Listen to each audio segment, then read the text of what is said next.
Go ahead, put it on real tight. Hope you brought your best tonight. They say they got the fireworks, yeah, they say they got the show. You're around the shoots, you're the best, so let's go. This is Texas Toast. I'm your host, Miss Helen. Kick back and enjoy as we toast the best from Texas.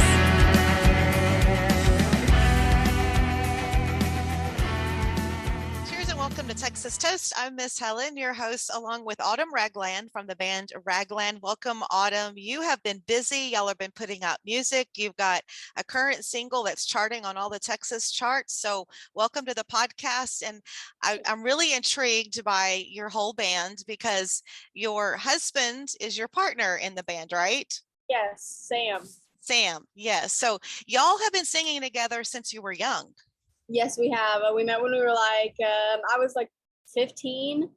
And that's when we met, and we just kind of got together and started working on music together, and then decided to get married, basically. And you have children. You have a little girl?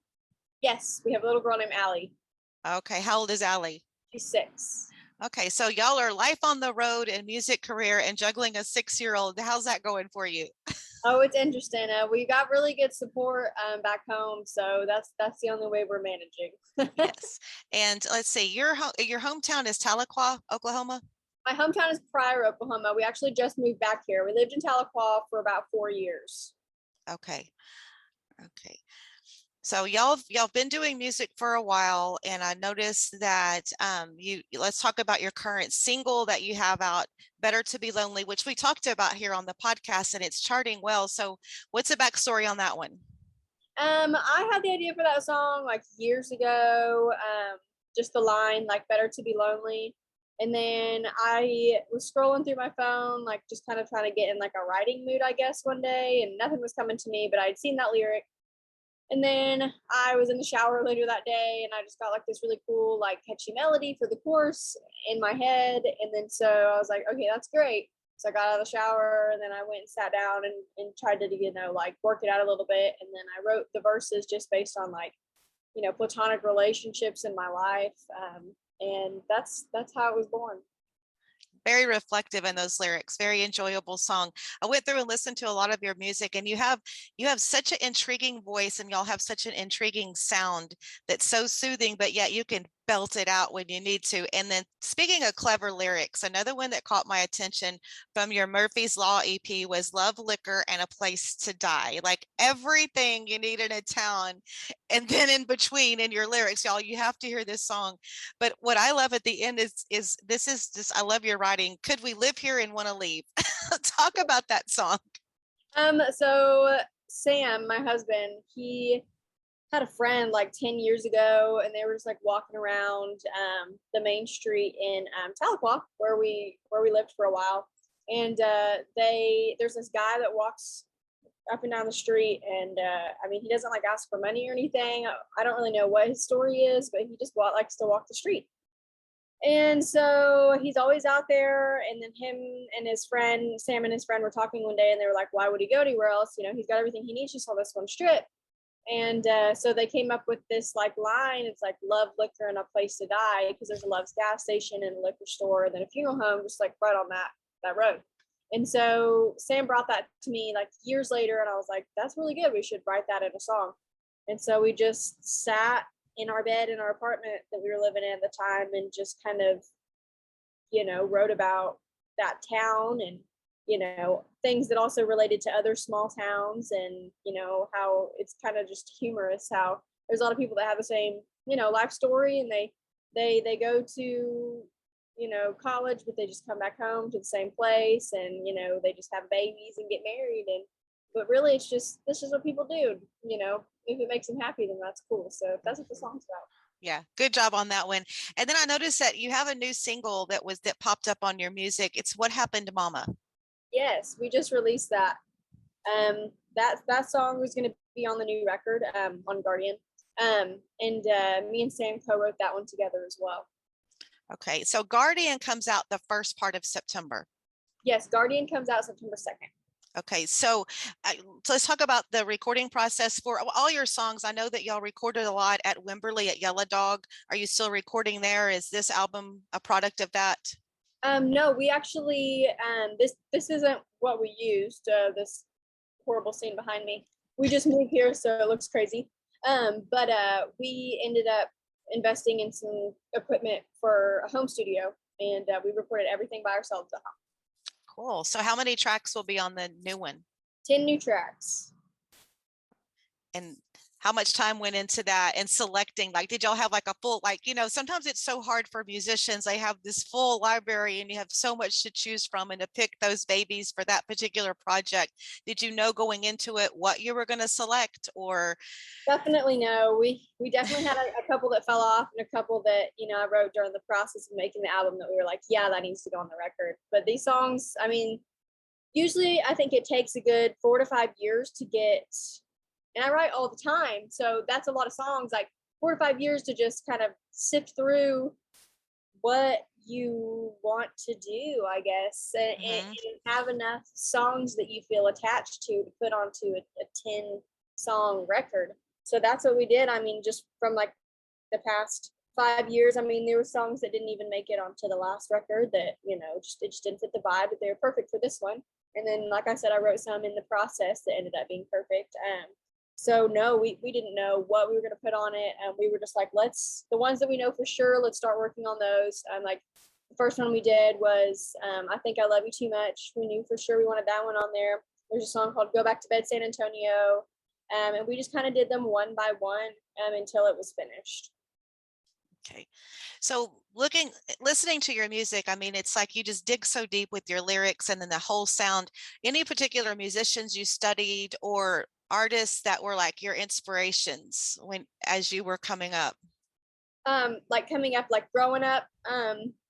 Yeah, I mean, definitely like, I really enjoy like 90s, early 2000s country music. My parents weren't musicians. I wasn't really around a lot of music when I was younger, so it was kind of just like whatever was on the radio. You know, I had like an iPod, I guess, to the radio, but I was also super poor, so I couldn't afford like iTunes or anything. So, I mean, my main interest just had to stem from like whatever I could put my hands on, and that was it. It was just stuff on the radio. I mean, I really like pop music. I love Taylor Swift. I love the Wreckers. You know, they only got one album out, but I mean, that's still some of my favorite music is that album. And then, you know, Sam introduced me when we got together to the whole, you know, Red Dirt, Americana, Texas music scene. And, you know, I've dug into them a lot since then. And that's definitely been a good inspiration for me. Yes. So I see y'all have a really heavy schedule. Y'all have a lot of shows every year. So let's talk about what your live shows are like. And I know y'all duo sometimes and then your full band. Yeah. We don't really like doing the duo much anymore because it's just, we're bored with it. I don't know. We did it for so many years. Me and Sam started out just like doing duo, and we like didn't have a drummer or anything. We just did a ton of duo acoustic shows, and now we're just like, but so yeah, we've got our drummer Javen. We're a 3-piece, and that's just kind of what you get at a live show is just, you know, 3-piece. We try to make a lot of noise with just the people that we got. So. And I know you shared the stage with a lot of great people. And I noticed on your schedule, y'all have some shows with Sunny Sweeney coming up. Yes, we've played some shows with Sunny. She's awesome, and yes. Yeah, we've got some coming up in Texas, the Woodlands, and then, you know, Fort Worth. So those are the ones I know that we have coming up. So what's your best take? What's your favorite part of doing the live show and playing for the audience? Oh man, my favorite part. I think it's always just good when you have a good listening crowd. I'm not like rock and roll. We're not party music. You know, so my favorite crowds are the crowds that listen, and then you know that they listen, and you know, after the show they come up to you and they're like, I really like that one song, you know, and they like the lyrics. That's my favorite part is when people have those specific things that they pick out from the live show and they come and tell me about it. And how excited are you about the success you've had with radio?